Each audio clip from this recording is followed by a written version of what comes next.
All right, we were back another pick'em video, and we had a nice 2-0 day yesterday. Our reads on Kyrie Irving were awesome. He had not been scoring much in the past series, but he really didn't need to. He was the distributor, but against this Timberwolves defense, he came out cooking early. He destroyed his points line, really crushed everything, PRA, fantasy score, whatever you went to him.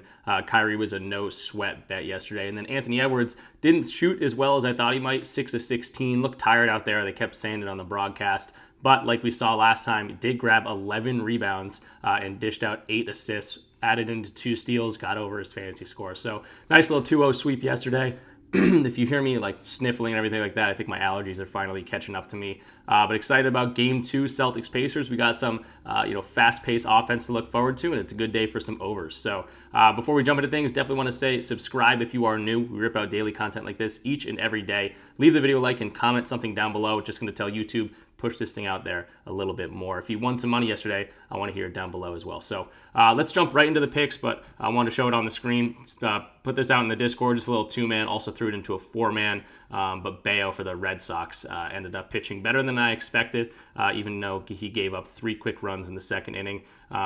That's not really much to you guys, but 2-man, we hit that for sure. And those were the video picks for yesterday. So let's just jump into the desktop screen for PrizePicks now and go over Obi Toppin. We went to him in Game 1. We're going right back to him in Game 2. And it's not just because he had 15 points in that first game. It really makes sense the way he plays going up against an older Al Horford and also a slower Luke Cornett. Porzingis isn't down there, who's a little bit more agile and obviously 7'3" to deter rim protection. Obi Toppin 8.5 points. That's where we start off with. Going into his outlier page here, this is a tool you can use. I use it every single day. It's best for player props. You can use it for games as well. It's going to show you hit rates. It's going to show you, defenses and matchups and all the things like that. It's a really handy tool. I use it, again, every single day. Check it out for a free week. Link in the description lets them know that I sent you there. But here's the last 5 games if you're on PrizePicks. Also, if you're not on PrizePicks, code RichPicks. Sign up for PrizePicks. They got dunk lines and fantasy scores and all those fun things. But here's the last 5 games. That's what you're going to be looking at if you're on PrizePicks. A lot of people just go off these last 5 games.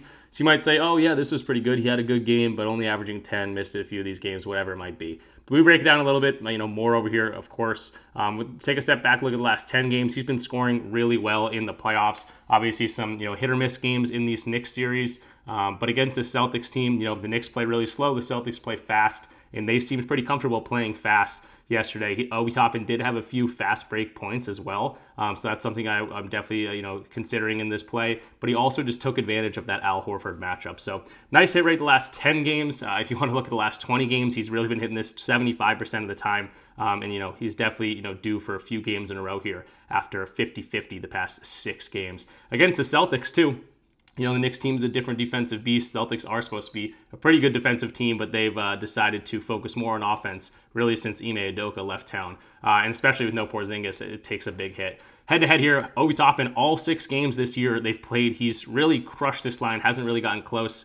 It was at 7.5 when we went to it in Game 1. Does get a little boost up to 8.5, but the scoring has actually almost just increased a little bit every single time if you look at this on like a linear way. 15 points, shot really well, and again, really no rim protection down there with an older Al Horford.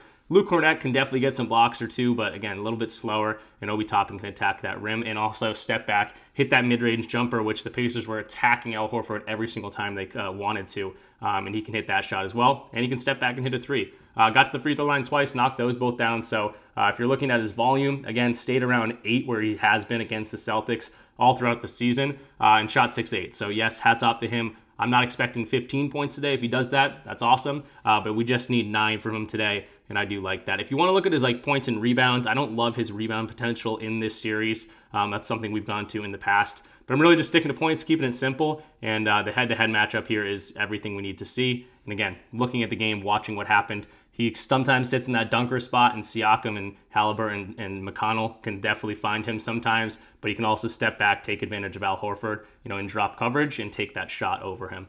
In terms of the odds, when it's not just what I'm thinking, I want to see what all these sports books are thinking. Is this a good line? On PrizePicks, are we attacking a good line? Because if PrizePicks doesn't care, they don't care if we take the over and the under. Where in every other sports book, pretty much, they're going to pay you out differently if you take the over or the under. So which way are they leaning? We can see that on an app like OddsJam. Check this out for a free week. Free week if you want to check out OddsJam. All the links for my tools, all the links for my DFS platforms, they're in the description down below. Check those out. I'm on strikeouts for some reason. Let's go to player points here. Check out Obi Toppin. And we see 8.6 is the average sports book. So some other books probably got this at 9.5. Looks like Sleeper has this at 9.5. Probably going to trend upwards towards 9.5. And 8.6, it's still favored on the over. So all these sports books, Pinnacle's got this at minus 132. They're going to pay you out less money if you take the over. Same thing with DraftKings, FanDuel, across the board. Anyone at 8.5, they're going to pay you out much less if you take the over than the under. That just means they're leaning that way. So everything, looking good for this play. If you look at DG Fantasy, another tool that I use, a Proptimizer, they're just going to show it color-coded, say, hey, the over right here, it's a different color because it's looking really good, and here's the reason why. All these different books very much favored to go over here. So Obi Toppin, I expect another good game from him. He's that spark off the bench, him and TJ McConnell. McConnell's assist line is down to 4.0. He got 4.0 in that game one, and 2 assists were to Obi Toppin. So if you watched game one's video, we broke down that little two-man. I would not be, if you want to go to TJ McConnell at 4 assists, I would not be mad about that at all. I think I might end up doing that. So just want to show you it is available. TJ McConnell, 4.0 assists.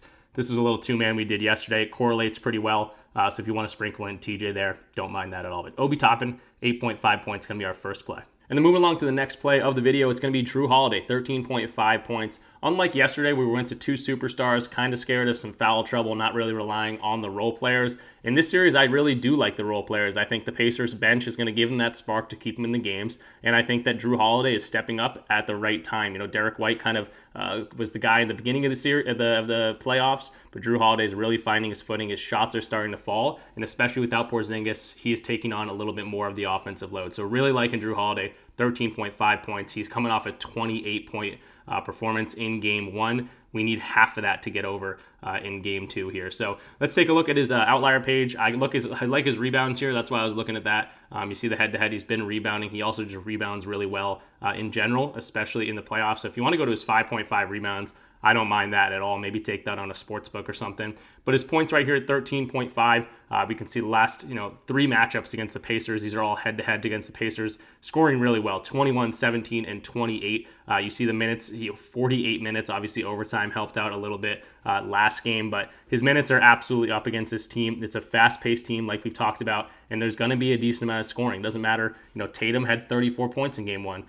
Brown had, 26 or something in game one, and Drew Holiday was still able to chip in with 28 points. So again, we're not asking stuff for anything crazy like that. We just need half of that. 14 points would be great, but he's been scoring really well against this Pacers team this season, and especially the last few matchups. If we want to look at the last 10 games, again, we talked about it, kind of beginning of the playoffs here. These are games against Miami, against Cleveland. He wasn't scoring very well, and he wasn't looking for a shot some games. Only 5 attempts on some of these games. You see Porzingis go down with the injury, and you see a ton more shots coming in, and now he's hitting them at a good clip. So again, he's hitting his stride at the right time for a Celtics fan and for the Celtics in general, and they're going to need that offense to keep up with this Pacers offense. Well, it puts a lot of points on the board. So really liking Drew here. Again, 28 points. We only need 14 today to get over that, and I'm really liking it. It's not just what I'm thinking. It's not just what I'm seeing on the court. Again, we want to look at those odds, and again, really, really good odds here. 13.5 is what we're getting on PrizePicks. They don't care if we take the over or the under. They're paying us out the same. But other sportsbooks, 13.7. Why is that? Well, it's because ESPN Bet Sleeper already up at 14.5, and everyone else at 13.5, minus 142 on Pinnacle, which is, again, considered one of the most sharp sports books out there. Minus 122, minus 125. Across the board, anyone at 13.5, very much juiced on the over here. So keeping it simple with 2 points lines, Obi Toppin and Drew Holiday, kind of some role players. Obviously, Obi Toppin, a bench guy. Hopefully seeing at least 20 minutes is what we're expecting. Again, we broke down the hit rate of Obi Toppin, seeing at least 18 minutes or so. Also plays pretty well on the road. And then Drew Holiday, continue that scoring. He shot really well. Both these guys shot really well in game one, but we don't need, 15 points from Obi Toppin. We don't need 28 from Drew. We really just need 14 and 9 for these guys. So really liking this two-man. I've already submitted it. I'm going to try to get it into a bigger parlay as well, but wanted to get you guys these 2 plays because I'm really, really liking them. And then in terms of bumps, sometimes the plays that I give out eventually do bump. I get comments in the section, oh, blah, blah, what about this, what about this? My rule of thumb on that would be if Obi Toppin goes to 9, I would still play it. That would mean if he hits 9 exactly, we would still win. The Discord people that had it, hour or 2 before the video comes out, they would still win. And anyone that watched the video before the bump would still win. But you guys would push. It wouldn't hurt you if you got 9 points. Same thing with Drew. If it goes to 14, you could still play it. If he gets 14 exactly, you guys would just push. If it goes up a whole point, if Obi Toppin goes to 9.5, if Drew goes to 14.5, then I'd probably look at different options, maybe a points and rebounds, maybe a points and assists for either of these guys, PRA, wherever you can find the value on that line at that point. And then also, you could also look at other sports books. If PrizePicks bounces it up to 9, it will probably still be at 8.5 on a Chalkboard or a Dabble or an Underdog or maybe a sports book. That's when you look at different types of platforms, and that's why it's good to be on different platforms. So that's my little spiel about anything that gets bumped, because I get comments about that all the time. And again, it's inevitable when you attack a good line that eventually it's probably going to get bumped. It's just a good read. And then in terms of some leans that I have for the game, I think I'm actually going to turn this into a official video pick. Miles Turner, 1.5 3-pointers made on Underdog. It's not going to be available on PrizePicks, which is kind of like why it's a half official pick, but I'm going to be playing this. 1.5 threes, minus 129 on the over, minus 132 at Pinnacle, minus 164 over on Sleeper, and he's been knocking down the three. And again, this isn't Porzingis, long arm trying to defend that 3-pointer. It's Al Horford, who in drop coverage, a guy that can drive by him a little quicker, in Miles Turner. He's got to always have that drop foot back. And that's going to be available for, shooting right over the top of Al Horford like we saw a million times. So Miles Turner, I got his page opened up. Last 20 games, he's gone over this in 15 to 20 games. Obviously really good the past few games too. 5 of the last 6 games, including 3 against Boston in that game 1. So I really like the matchup for him. You see Boston does give up a decent amount of threes to that center position, and Miles Turner has been throwing them up there. So I don't know why Underdog's not loading for me, but that's going to be another official video pick on Underdog, 1.5 threes for Miles Turner. And then in terms of my actual leans for today, I know I was going to say Miles Turner was a lean, but he's turned into an official video pick because it's looking really good, especially it being available on Underdog. But my leans, Pacers side of things, Nembhard, Nesmith, both those guys played extremely well in game 1. An overtime game, it's pretty easy for a lot of players. I guess not easy, but, typical for a lot of overs to happen. But Nembhard and Nesmith have both been playing really well. Nesmith more of a rebounder. Nembhard has been assisting really well. I don't love his 4.5 assists. I know a lot of people are on that. But both those guys have taken advantage of getting Al Horford.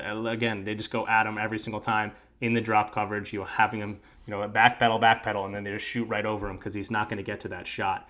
So they both look really good. Obviously, Nesmith was a former Celtic, so if you want to read into that narrative, I think you could do that as well. And then on the Celtic side of things, I do think that Tatum and Brown are interesting. Tatum always plays really well against the Pacers. His demon on PrizePicks is 32.5. His points line normally is 30.5. It's just hard for me to get there. Both Brown and Tatum needed overtime to get there in game 1. And again, they're just kind of a little bit too inflated. I see a little bit more value on a Drew Holiday, on a guy like Derek White. If you don't like Drew Holiday, definitely go to Derek White today. He scored 15 points in game 1, and he's kind of due for one of those games that we got so used to at the beginning of the playoffs. And all those guys get pretty good boosts playing at home, and no Porzingis. So that's kind of my reads on the game. I know that's pretty much everyone on every team, but these two teams do play pretty fast, and I expect that again in game 2. In terms of who I think is going to win this game, you guys see the hat. I think the Celtics pull this thing out. It's a little bit different than the game 2s against the Heat and the Cavs. The Celtics won pretty big in game 1, and then as they do, they get lackadaisical, and they got punched in the face in game 2 by both the Cavs and the Heat. I don't think that's going to happen this series. At least I hope it's not going to happen, as the Pacers kind of punched pretty quickly, got them on their heels, and kind of threw that game away as the Celtics stole game 1. So they've already kind of seen that the Pacers are legit, and I think the Celtics, hopefully come into the game, with a little bit more, head on their shoulders, ready to play and win one for their home team. I know they're putting a little bit more pride in winning at home as well, because they've been like 500 in the past 2 years in the playoffs at home. So that's my reads on the game. Money line for the Celtics, or if it's a little bit too juiced, I think they could cover the spread, which I think is at like 8.5 right now, down from 10 from game 1. Forgot to mention this, like the video, subscribe if you are new, and comment something down below. If you're at this point in the video, just helps me out. All right, so that's going to do it for today's video. Ultimately had 3 picks for you guys, including this Miles Turner play on Underdog. 1.5 3-pointers made. We broke it down, taking Al Horford out of there, shooting right over him in that drop coverage. He's going to be backpedaling, take that shot right over him. And Miles Turner's been knocking down threes really against anyone. And then our 2 PrizePick plays right over here. Obi Toppin over 8.5 points and Drew Holiday over 13.5 points. Keeping things simple. This has been in the Discord for about an hour and a half now already. But if you're interested in this kind of stuff and you want to be in a community like this, definitely check out our Discord. The link is in the description. It's a Dub Club link. You subscribe through there and then just link your Dub Club account to your Discord account, and it should be automatically giving you access here. So plenty of different ways to get in here for free also. If you want to check out the codes and links, they're all in the description of this video, but right here, PrizePicks, Underdog, Chalkboard, Sleeper, Dabble, they're all my favorite DFS platforms. And it was a perfect example for today. PrizePicks doesn't have that Miles Turner play, but Underdog does. So that's when you want to go ahead and take advantage of, line shopping. It's not on PrizePicks. Let me check Underdog. Oh, there it is. And also, Underdog's been giving us discounts all the time. PrizePicks obviously has Taco Tuesday, Flex Friday. Chalkboard has boosted plays and flash sales. Sleeper just yesterday was Wildcard Wednesday. They all have different days that you want to be attacking them, and we're always in the Discord, helping each other out with those. DG Fantasy also applies for this. That's that Proptimizer. Maybe sometimes you don't have a ton of time and you want to just go on here, see what the top plays are on PrizePicks. Doesn't matter what sport. We're looking at PGA, a bunch of PGA, a bunch of must have just dropped lines. Miles Turner, fantasy scores showing up on the under, and then you can start your research there and get some pretty good plays right off the bat just based on market value. But yeah, that's how you get in here for free. Any of these are going to equate for a month free, so you can get up to 6 months free if you want to check us out that way. But that's going to do it for today's video. Again, in terms of the game, I'm excited to watch it as a Celtics fan. I'm always going to root for the Celtics. But first and foremost, Obi Toppin, get your 9 points. Miles Turner, hit your 2 threes. Drew Holiday, do your thing. And then the Celtics hopefully go out and win this thing. I'll see you guys in tomorrow's video, or if you're in the Discord, I'll check you out in there. We'll be always talking lines, sweating our plays. In the MLB, WNBA, NBA, whatever it is, we do a bunch of stuff over there. So I'll see you guys tomorrow. Peace out.